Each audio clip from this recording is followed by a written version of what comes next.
नाशिक महापालिकेतील स्वीकृत सदस्यांसाठी भाजपच्या 6 जागांवरती तब्बल 400 जण इच्छुक असल्याचं कळतंय। स्वीकृत सदस्य निवडीचा तिढा अखेर सुटण्याच्या मार्गावर आहे। महापौर दालनात सर्वपक्षीय गटनेत्यांची अनौपचारिक बैठक पार पडली आहे। 10 जागांसाठी भाजपला 6, शिंदेंची शिवसेना आणि ठाकरेंच्या शिवसेनेला प्रत्येकी 2 जागा। भाजपमधील अंतर्गत स्पर्धेमुळे 3 महिन्यांपासून प्रक्रिया रखडल्याची चर्चा आहे। आयुक्तांकडून लवकरच बंद लिफाफ्यात उमेदवारांची नावं मागवली जातील।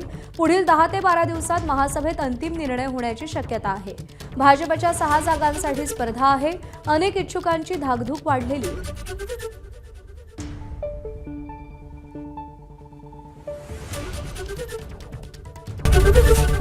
एबीपी माझा, उघडा डोळे बघा नीट।